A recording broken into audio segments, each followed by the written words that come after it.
estado considerando considering los versículos antecedentes en semanas anteriores, y quiero que vengan conmigo un momento al versículo 16, estas grandes palabras donde dice: porque no me avergüenzo del Evangelio de Cristo. Y después el apóstol da las 3 razones por las cuales él no se avergüenza del Evangelio de Cristo. No me avergüenzo del Evangelio de Cristo porque es poder de Dios para salvación. Y ya hemos hablado de esto. Salvación para todo aquel que cree. Después versículo 17, la segunda razón.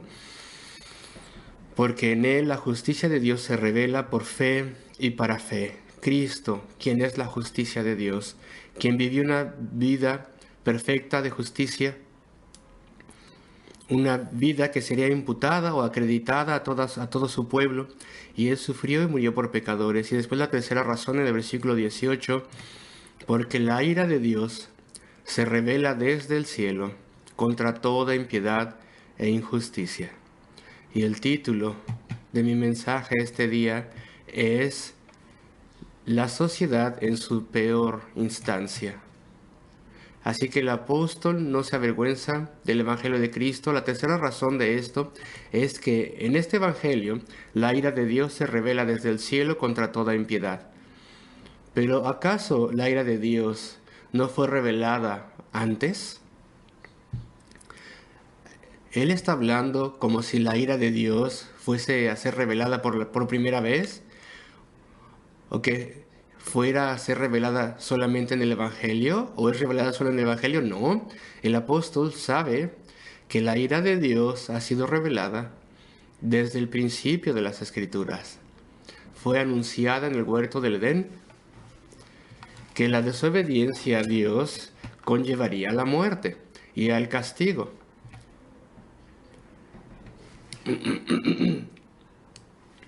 Fue ilustrado en particular en la inundación global. Ese fue el juicio de Dios, y ahí, en esa instancia, se describió como tal, como que venía por la ira de Dios en contra del pecado humano. Así que no hay nada nuevo al respecto de la ira de Dios, en cierto sentido, en el Evangelio. Y después también con la Torre de Babel, también fue la ira de Dios. En ese momento no llevó a la destrucción, pero llevó a gran juicio en la tierra. Las consecuencias de esto todavía lo tenemos en nuestros idiomas, diferentes en cada país. Y después Sodoma y Gomorra también, ese gran evento de juicio. Eso fue también debido a la ira de Dios. Y después, en repetidas ocasiones, a través de las Escrituras, la ira de Dios es señalada, y muchas veces, por ejemplo, en el libro de los Salmos, sin mencionar a los profetas. Así que la ira ha sido enseñada y mostrada. La ira implacable de Dios, el enojo implacable de Dios en contra de todo pecado e injusticia. Pero el apóstol está en lo correcto, en lo que dice. Claro que sí, él está dando esta epístola bajo inspiración divina, porque la ira de Dios se revela. Él no se avergüenza del Evangelio, porque en este Evangelio la ira de Dios se revela desde el cielo en contra de toda impiedad e injusticia de los hombres. Bueno, ¿en qué forma la ira de Dios es de forma única revelada en el Evangelio de Cristo? ¿Acaso está revelada de forma más clara? Pues sí, en un gran sentido, porque Cristo vino. El mensaje del Evangelio son las buenas nuevas de Cristo, y cómo Él vino del cielo, de la gloria, y cómo Él entró a este mundo de tiempo, y Él tomó para sí un cuerpo humano, fue a la cruz del Calvario después, y allí sostuvo la ira de Dios. Ahí sufrió la ira de Dios sobre el pecado, a nombre de todos aquellos que serán redimidos. Y entonces la ira de Dios es derramada a nombre de billones de personas, derramada en Cristo esta ira. Y si Cristo, la segunda persona de la gloriosa Trinidad, tuvo que venir y tuvo que hacerse humano y tuvo que sufrir y morir en una agonía indescriptible, tomando la ira de Dios, entonces esto nos demuestra que la ira de Dios no puede ser puesta a un lado. La ira de Dios en contra del pecado no puede ser terminada. Dios tiene esta ira implacable y que no cambia este odio al pecado. Dios ve lo que nosotros en nuestro estado caído no podemos ver por completo. Y esto es la pecaminosidad del pecado. Y cuán horrible es el pecado. Y Él se da cuenta que es en contra de su santo carácter. Y Él está completamente en contra del pecado. Y tiene un compromiso firme de castigar el pecado. Así que la ira de Dios tiene que ser derramada. Una ira derramada eternamente sobre el pecado. Y la única forma de redimir hombres y mujeres era que una persona de la deidad, igual al Padre, el Señor Jesucristo, el Hijo Eterno, Él tuvo que venir y sobrellevar y someterse a esa ira de Dios. Así que vemos esta ira derramada como nunca antes en las buenas nuevas del Evangelio. Vemos la ira eterna de Dios que Cristo la tomó, representando a todos aquellos que son de Él, a todos aquellos que confían en Él y dependen de Él. Y es por esto que el apóstol Pablo puede decir: no me avergüenzo del Evangelio de Cristo, porque la ira de Dios se revela desde el cielo contra toda impiedad e injusticia de los hombres. Y si no queremos a Cristo, debemos entonces someternos a esa ira nosotros mismos, la ira de Dios. ¿Acaso no es una cosa horrible de mencionar? ¿No es algo incivilizado de mencionar? El asignarle a Dios ira. ¿Acaso la ira no es horrible y desagradable? Si vemos enojo en nosotros mismos, frecuentemente es pecaminoso. Y entonces nos es difícil entender que hay algo, un concepto que es una ira pura y santa, que es justificada, una indignación justa, santa y pura en contra del pecado. Claro que lo hay. Y Dios, quien es perfecto y santo, también es justo. Y está lleno de ira en contra del pecado y sus consecuencias. Y cuán horrible es el pecado. Entonces el Evangelio también muestra la ira de Dios. Oh sí, podríamos mirar el Antiguo Testamento, podríamos decir: Dios está enojado con el pecado, pero algunas personas necias pueden decir: Dios también es amor y va a dejar su ira de lado. Tan solo es una ira temporal, es una ira que puede dejar de lado, un enojo que puede dejar de lado. Esa era una ira temporal. Y si yo muero, no tendré que sostener la ira de Dios, no tendré que ser castigado por esta ira de Dios. Pero el Evangelio muestra que sí serás castigado, porque si la ira que es debida a ti por tu pecado no fue derramada en Cristo, entonces tiene que ser derramada sobre ti, sobre tu persona. La ira de Dios no puede ser aplacada o terminada. Y entonces vemos una exposición de esta ira que nunca muere de Dios, esta ira de Dios, este enojo de Dios en contra del pecado y toda suciedad, incluso en el Evangelio. Vemos grandes cosas en el Evangelio, vemos el poder de Dios, la justicia de Dios en Cristo también, que puede ser acreditada a ti.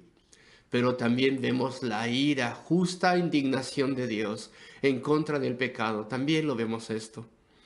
Entonces, avanzo con el versículo 18. La ira de Dios se revela desde el cielo contra toda impiedad e injusticia de los hombres. Y quisiera hablar un momento al respecto de esas dos palabras, solamente un momento, porque son muy importantes. Dios tiene un antagonismo permanente en contra de todo lo que sea inmoral y erróneo. Pero ¿por qué entonces dos palabras aquí? Se revela en toda impiedad e injusticia. Bueno, quiero explicarles. Donde dice impiedad, esto tiene que ver con tu actitud para con Dios. La palabra piedad, aquí tenemos la parte negativa de esta palabra, pero la palabra piedad en el testamento, en el griego del Nuevo Testamento siempre se refiere a nuestra conducta para con Dios. Incluso en las religiones paganas se utilizaba para describir la conducta de las personas para con sus dioses. Es un término específico. Así que la piedad es tener una actitud reverente y correcta para con Dios. Y la impiedad es tener falta de respeto a Dios, una actitud que no respete a Dios. Y es exactamente lo que quiere decir aquí. La injusticia es la consecuencia. Así que mi impiedad es mi falta de respeto para con Dios de forma personal, hacia la persona de Cristo, hacia la deidad, hacia el Padre, el Creador. Así que es una oposición a la persona de Dios. No reverencia ninguna. Eso es la impiedad. Ninguna reverencia, ningún respeto por Dios, ninguna maravilla, ningún sobrecogimiento ante Dios y ante su grandeza y ante sus atributos y ante su majestad. Ninguna subordinación. No nos postramos ante Él en obediencia, sometiéndome a mí mismo a Él. Solamente, tal vez, tengo una presunción orgullosa. Algunas personas dicen, creo en Dios, y también creo que seré aceptable a Él. Y de forma orgullosa rebajan a Dios a su nivel. Y a ellos mismos se levantan al nivel de Dios.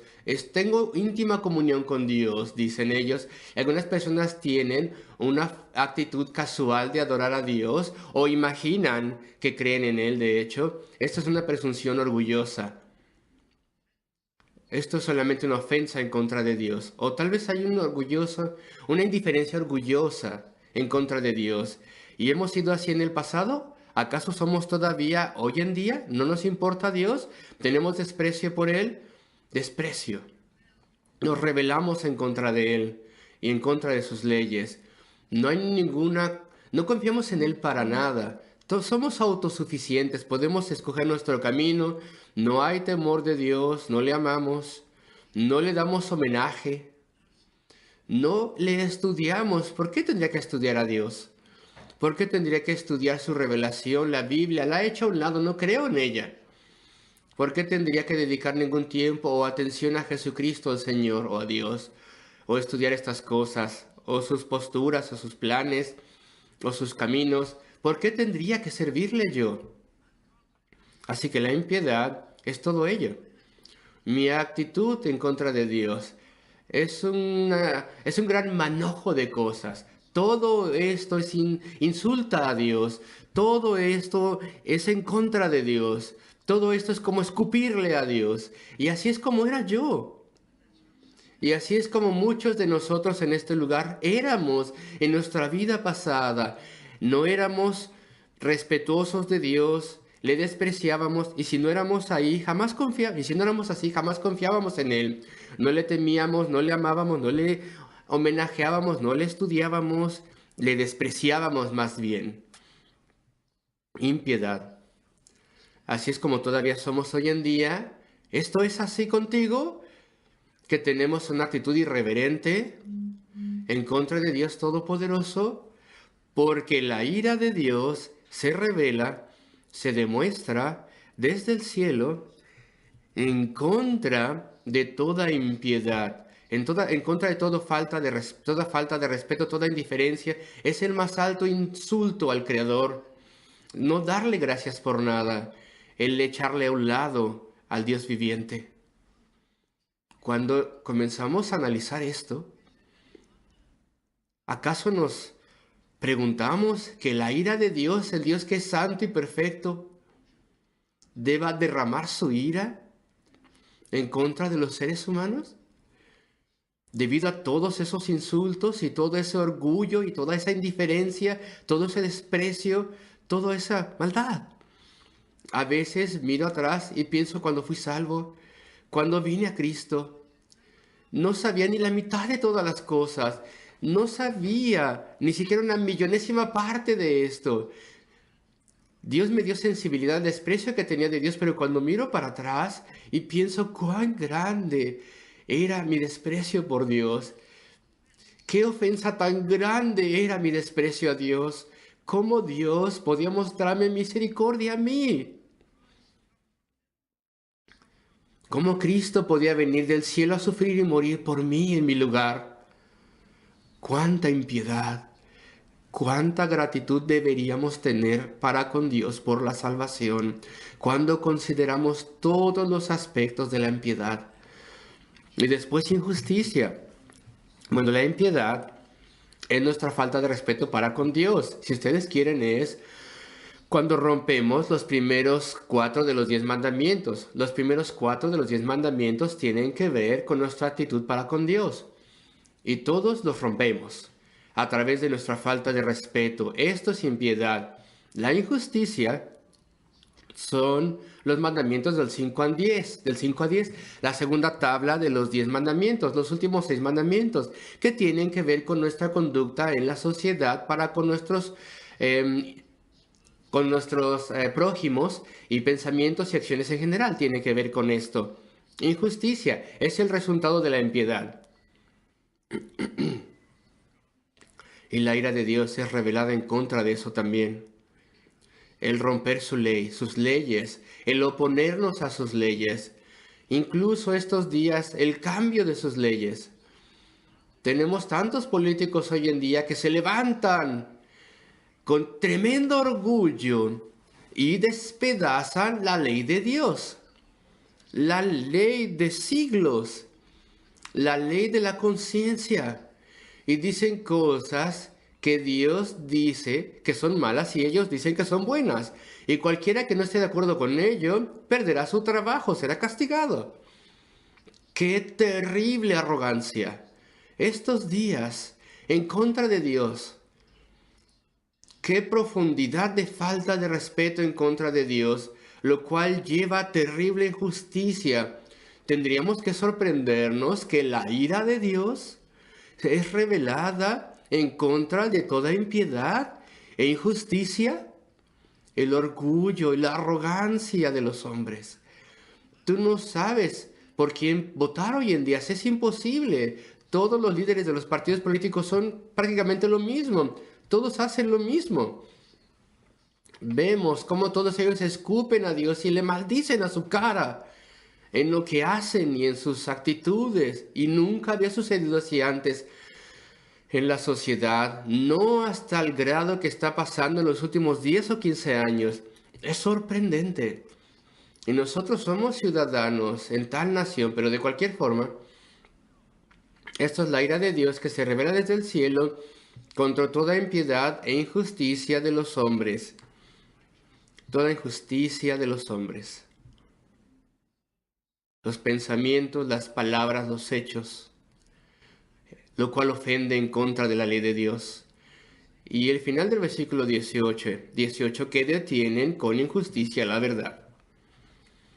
Esta es una parte difícil de entender, que detienen con injusticia la verdad. Hay una versión moderna que dice algo así, que suprimen la verdad en injusticia.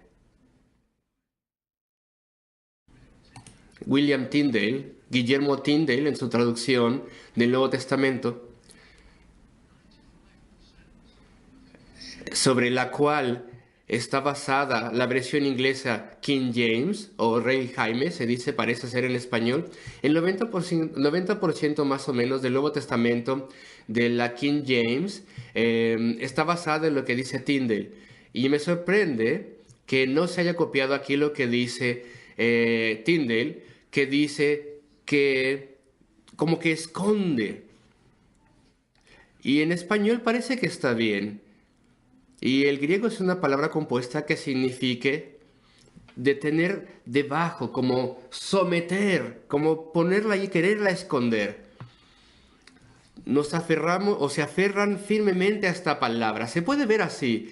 La mantenemos ahí sometida, es el griego. Pero en el contexto aquí, donde dice detienen o someten literalmente la verdad, esta es la intención del apóstol Pablo. Espero que sea claro.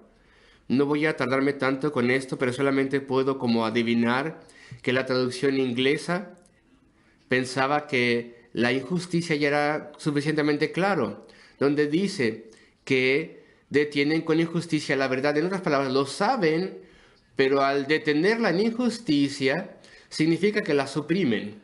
Me imagino que los traductores razonaron una cosa así para traducir en inglés, pero en español tenemos así: injusticia de los hombres que detienen con injusticia la verdad. Tenemos que ver el contexto, no leer una parte cada vez. Detienen con injusticia, la suprimen, hay que ver todo el sentido. El griego, someten, suprimen, algo así. Y la intención del apóstol aquí bajo inspiración es decir lo siguiente: saben lo que están haciendo, saben que hay un Dios, saben, conocen al Dios invisible, saben que Él es el Dios poderoso, creador, Dios viviente, pero no quieren esa verdad. Entonces la suprimen, incluso la suprimen dentro de ellos. Lo conocen, lo saben, está en sus corazones. Ven la evidencia en el orden y el diseño de la creación. Pero hacen todo lo que pueden para poder oscurecer esa verdad y suprimirla. Saben lo que están haciendo. Los incrédulos saben lo que están haciendo. Suprimen y detienen algo que de forma instintiva saben que es así, que detienen con injusticia la verdad. La tienen, pero de forma criminal la rompen, la echan a un lado, la esconden, la mantienen bajo control y constantemente lo hacen. Este es el tiempo verbal el verbal del griego, constantemente lo hacen, continúan avanzando, continúan haciéndolo. No dan la bienvenida a la verdad, no la aceptan. Versículo 23. Y cambiaron la gloria del Dios incorruptible en semejanza de imagen de hombre corruptible. La idolatría es preferible a reconocer al Dios verdadero que instintivamente está en nuestro corazón, en nosotros, el gran creador. Sí. Hombres pecaminosos son idólatras y la versión moderna de la idolatría es la evolución. Esa es la versión sofisticada de la idolatría primitiva, una alternativa a Dios. La gran evidencia, dice el apóstol, de que Dios está allí es la creación. Este orden increíble en la creación, que está llena de evidencia señalando a un creador de inmensa inteligencia. Y desde el tiempo del apóstol ha sido la invención del se ha dado la invención del microscopio, después el telescopio, y cosas pueden ser observadas de forma microscópica, y mientras más vemos, más nos damos cuenta que hay orden, diseño. No podemos escaparnos de esta realidad, está en todo lugar, microscopio y telescopio, evidencia de una mano personal, un diseñador, un Dios que lo diseñó todo. Y la idolatría no puede resistir estas cosas. La idolatría dice, bueno, la idolatría nunca ha sido tan grande como por oscurecer la evidencia del Creador. Y Satanás, el enemigo de las almas, programa a hombres malvados para satisfacer la mente humana de forma que se explique la evidencia que debería señalar a Dios, que debería señalar al diseñador detrás de todas estas cosas, pero ellos lo quieren explicar de una forma diferente. Así que deben encontrar formas de explicar la existencia del mundo y los patrones y los ciclos y los sistemas y el diseño, y se tiene que encontrar una forma de explicar esto diciendo que todo sucedió al azar. Esa es la evolución. Esa es la grande empresa de deshacerse de Dios. El levantamiento del ateísmo es el levantamiento de estas cosas. ¿Hay una explicación alternativa? ¿Es razonable? Pues claro que no. Incluso muchos evolucionistas dicen que la gran empresa, la gran tarea, el gran objetivo de la evolución es intentar explicar toda la evidencia de que hay un diseñador. No hay un diseñador. Podemos explicarlo de forma diferente. Queremos que tú creas que sucedió un Big Bang, que eso llevó a orden, simetría, perfección y detalle y a todo tipo de cosas. Te llamamos a que creas estas cosas, que a través de millones de años todo pudo desarrollarse solito. Bueno, claro, la dificultad que se tiene con esa teoría es insuperable, pero queremos creer cualquier alternativa a Dios, así que lo increíble decimos lo acepto, lo creo, lo creo. me da todo este sentido de que hay confusión, pero me da esperanza. Algún entendimiento, alguna posibilidad remota de que no hay un Dios personal, no hay un diseñador, no hay un creador. Tomo la opción, quiero esa opción. Esa siempre ha sido la tendencia de los hombres, que detienen con injusticia la verdad. En su injusticia detienen la verdad. En injusticia estamos teniendo la tendencia a hacer esto, así que es natural que conforme se levanta el ateísmo, el más grande ataque será sobre la creación. Tenemos que explicar la creación de forma alternativa, el diseño, el orden, todas estas cosas. Todo esto tiene que ser simplificado al azar material y físico, fuerzas del azar. Versículo 19.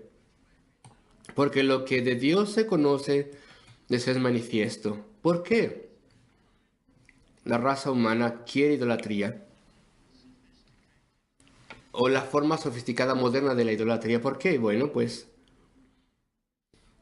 porque no hay moralidad ninguna en ello. Estos dioses, estos ídolos, son criaturas inmorales. Toda la mitología de antaño y las historias de los dioses y los ídolos que luchaban unos en contra de otros, eran infieles los unos con los otros. Toda la mitología antigua está llena de inmoralidad, tanto como fuera posible. Y la sociedad dice, sí, me gusta, quiero ídolos. Y quiero la mitología detrás de esos ídolos, porque es inmoral. Y yo no quiero un Dios con estándares. Yo no quiero un Dios que tenga 10 mandamientos. Yo no quiero un Dios que me haga responder por mis hechos. Quiero más bien los dioses inmorales que no interfieren en mi vida. Que no interfieren en mi vida y no me dicen qué hacer. Y que puedo comprarles. Si tengo un desfortunio, bueno, pues esos son los dioses que me lo hicieron. Voy a hacerles alguna oferta y ofrenda y los aplaco y entonces eso cambiará mi fortuna. Pero ellos no interfieren con mi vida diaria. Y después tomamos oportunidades para presumir, porque tengo que pagarle a alguien para hacer una representación de mi Dios. Y entonces, arte humano, diseño humano, y puedo presumir mis riquezas. Puedo tener dioses más caros que los de mi vecino. Entonces la idolatría es buena. Hago lo que quiero, eso me da oportunidad de presumir y ser alguien.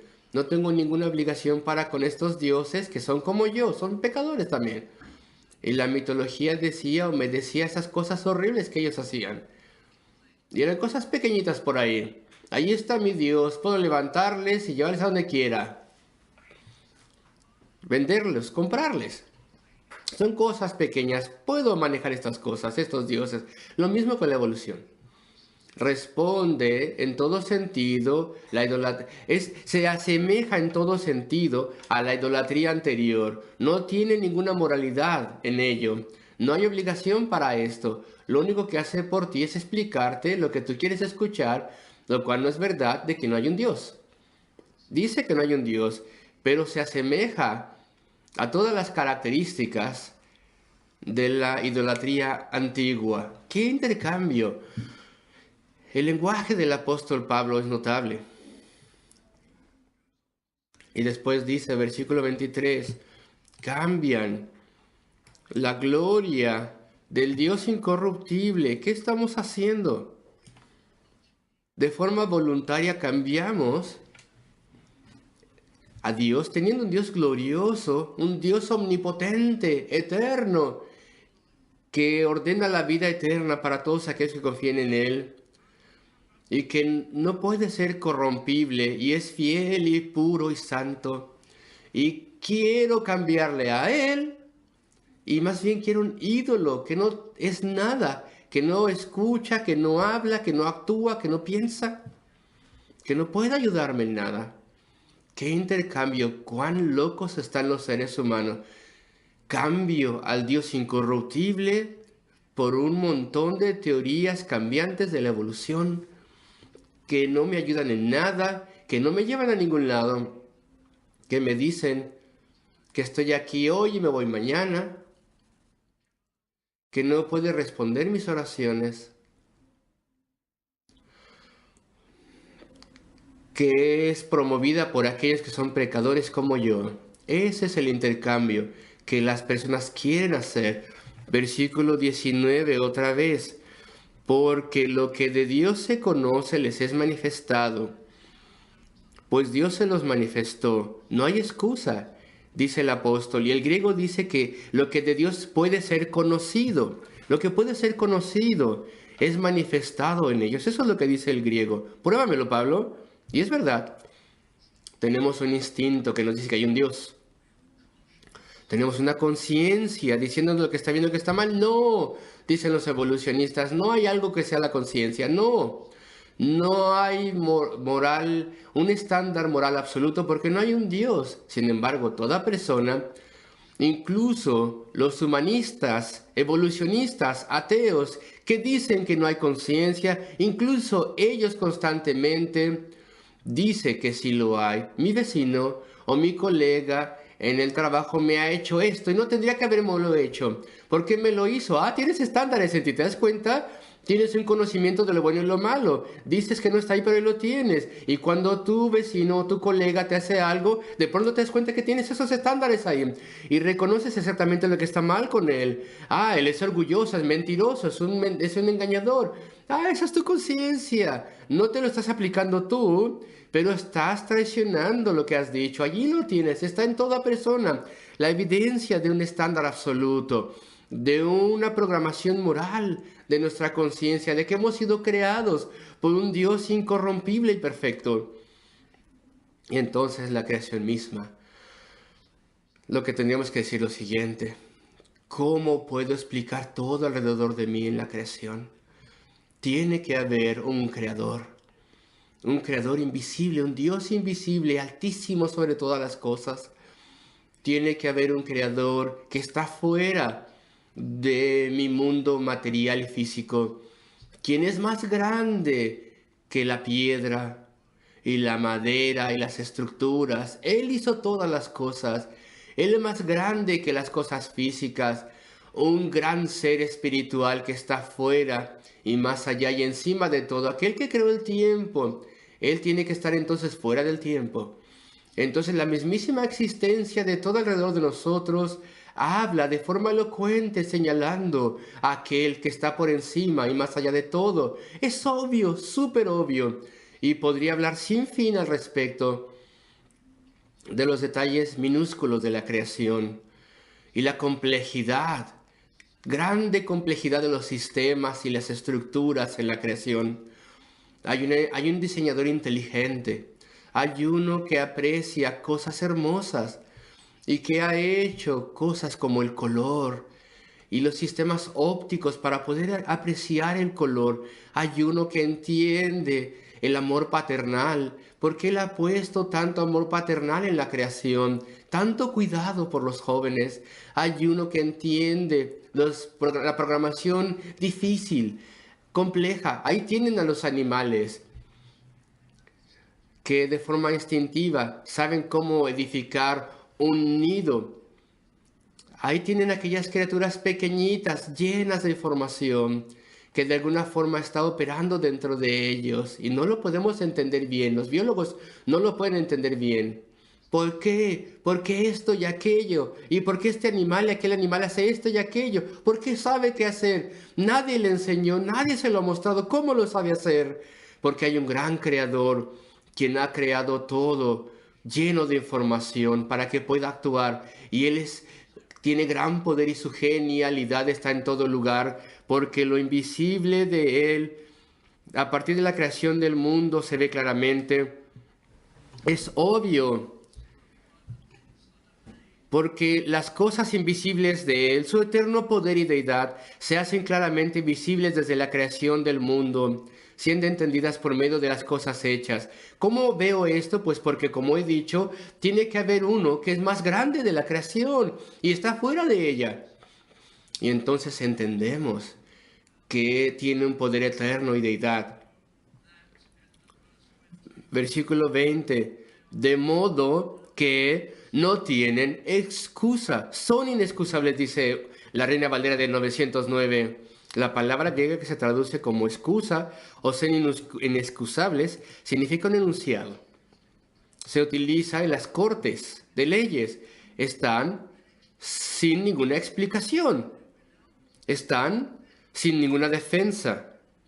No puedes defender a la raza humana. No puedes defender a los seres humanos uno por uno. Lamento ser trivial, casi trivial. Pero cuando era un jovencito, haciendo mi servicio militar, tenía que hacer cierto trabajo relacionado con la corte marcial. Y el primer trabajo que tuve que hacer cuando estaba en ese escritorio era lo siguiente. Este hombre es un desertor. Ha desertado durante 5 años. Nunca pensaba volver.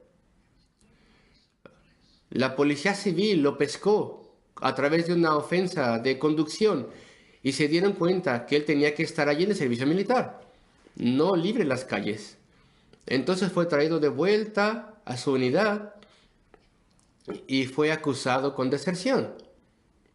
La corte marcial lo apeló. ¿Y qué se me pidió a mí hacer como un junior, como alguien de puesto pequeñito? Escribe una defensa para él. ¿Una defensa para él? Sí, escríbela ya. ¿Cómo lo hago? Pues tú ingéniatelas. Escribe una defensa, mira los detalles. Y ahí no estuvo él por 5 años. No había estado ahí durante 5 años. ¿Cuál defensa tiene? Bueno, ¿cómo? ¿Cuál defensa? Lo pescó la policía civil y cuando fueron a su casa, él no tenía una esposa enferma o madre enferma que le capacitase a decir, aquí hay una pequeñita excusa, tenía que cuidarles. No había nada. Entonces, ¿qué voy a escribir yo? Como una defensa para este hombre. ¿Qué escribo? Bueno, no les voy a decir cuál fue la solución, pero esto nos hace pensar al respecto de estas palabras aquí. Aquí viene. De modo que son inexcusables. De modo que no hay excusa. No tienen excusa, no hay defensa. No sé cómo hacen los abogados. Son muy listos, creo yo. Tienen que defender personas sin fin que no pueden ser defendidas. Bueno, lo atraparon con las manos en la masa, haciendo el crimen. Hubo tantos testigos. ¿Qué haré yo? No sé si los abogados defienden personas porque son muy listos o son criminales ellos mismos. ¿Cómo lo hacen? Si no hay ninguna defensa, es clarísimo que son culpables. Por eso es lo que el apóstol Pablo dice aquí. De modo que no tienen nada que decir. No hay defensa ninguna. No hay nada que pueda ser dicho. Es muy claro. A los instintos, a la conciencia, a las evidencias, ante la evidencia de la creación, tu mismísimo ser y existencia testifica que hay un creador Dios. Y que Él es y también testifica de su poder infinito deidad. Y versículo 21, pues habiendo conocido a Dios no le glorificaron como a Dios, ni le dieron gracias, sino que se envanecieron, se hicieron vacíos, futiles en su razonamiento. La palabra griega que dice aquí razonamiento, significa esto. Su razonamiento interno, sus debates internos se hicieron futiles, vanos, y su necio corazón fue entenebrecido. Y después lo que dice, profesando ser sabios, se hicieron necios. Y voy a ir al versículo 24, porque hay bastante que decir en otra ocasión, pero quiero terminar con las palabras aquí. Son muy importantes. Versículo 24, por lo cual también Dios los entregó a la inmundicia en las concupiscencias de sus propios corazones, de modo que deshonraron entre sí sus propios cuerpos.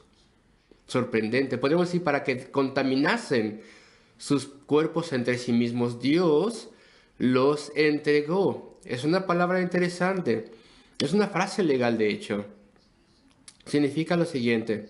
Se refiere al prisionero que ahora ya es convicto y tiene que ser entregado al oficial de la cárcel. Eso literalmente lo que dice aquí estas palabras en los tiempos antiguos. Les entregó, les rindió, les entregó al carcelero.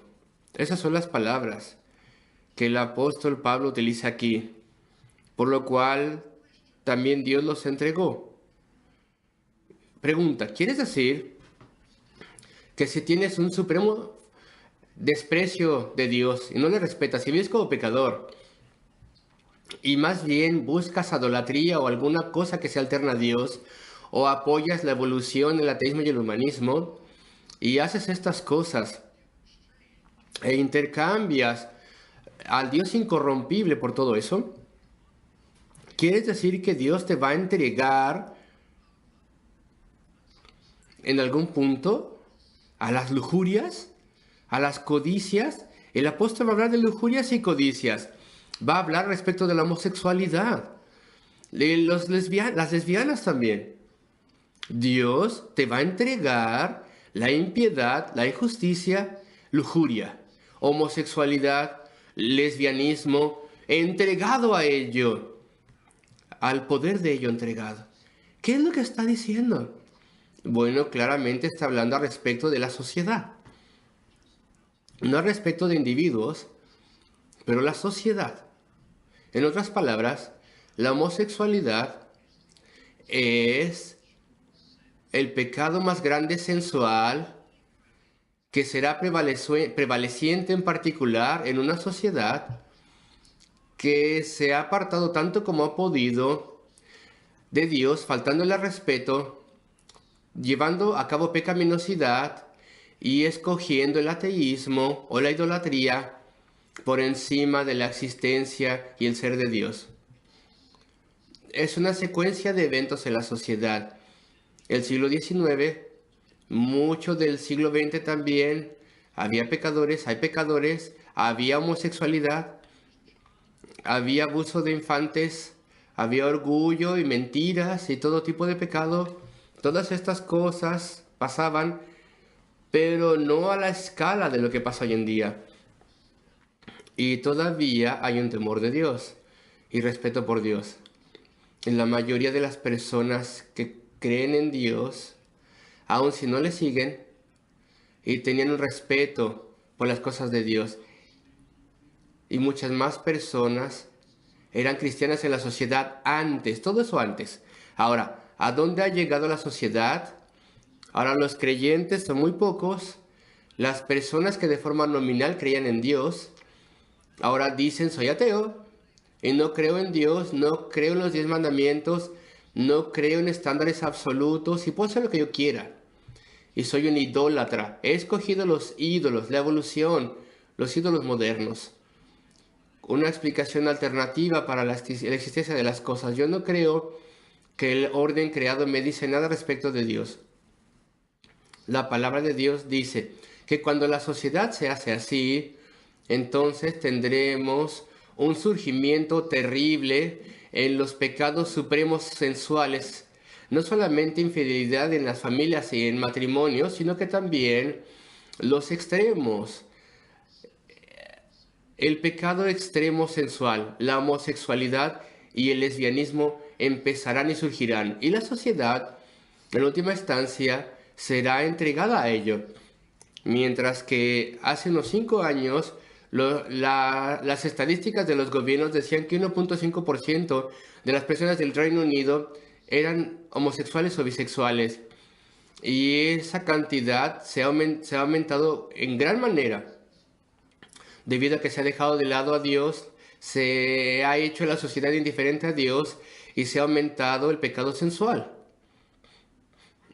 ¿En qué punto las personas son entregadas en el sentido de que ya nunca pueden ser salvas? Porque esto es algo que pasa durante la vida, incluso antes del día del juicio. Esta entrega al carcelero de la lujuria y el pecado, lo cual deja a las personas libres a hacer todo eso, no es el día del juicio de lo que se habla aquí. Pablo no lo menciona aquí todavía, porque después del día del juicio nadie podrá ser homosexual o lesbiana, ni siquiera los pecados extremos sensuales. Ahí estarán bajo juicio, no podrán pecar, estarán bajo castigo. Así que esto es en la vida. Hay personas que son entregadas al pecado y yo no sé quiénes son ellos, yo no les puedo decir qué tan malos tienen que ser para ser entregados. Nuestra labor como creyentes es predicar el Evangelio y traer a las personas a la misericordia y al perdón y la salvación. De modo que Dios les libre incluso de los pecados más perversos y terribles y puedan encontrar a Cristo y todo su pecado pueda ser lavado y puedan ser salvados de forma eterna. Esa es nuestra tarea. Pero sucede que hay personas que son tan malas y tan determinadas en su maldad que Dios les entrega. Hay personas caminando por ahí en las calles de Londres el día de hoy que nunca pueden ser salvas. Han sido entregadas al carcelero de su pecado y han sido entregadas a sus lujurias. ¿Quiénes son ellos? ¿O en qué punto sucedió? Pues no lo sabemos. Como lo menciono, estamos aquí para orar por las personas y para pedir que los pecadores sean salvos, pero sucede. Tal vez sea que los grandes políticos, quienes legalizan el pecado, tal vez ellos estarán entre las personas que serán entregadas al carcelero de sus lujurias, que nunca podrán ser salvos. No lo sabemos. Yo solamente puedo comentar posibilidades, pero eso es lo que este pasaje está diciendo. Por lo cual también Dios los entregó. Y lo dice otra vez en el versículo 26. Y otra vez en el versículo 28 lo dice también. Por completo reprobados. Es demasiado tarde ya. Queridos amigos, obremos el Evangelio, porque tal como lo hacía el apóstol Pablo, él fue salvo. Antes perseguía a la iglesia, pero hay personas que serán salvas de ser homosexuales, lesbianas, infieles, personas, infieles en sus matrimonios. Las personas pueden ser salvas de acuerdo a la misericordia de Dios hasta el final de los tiempos.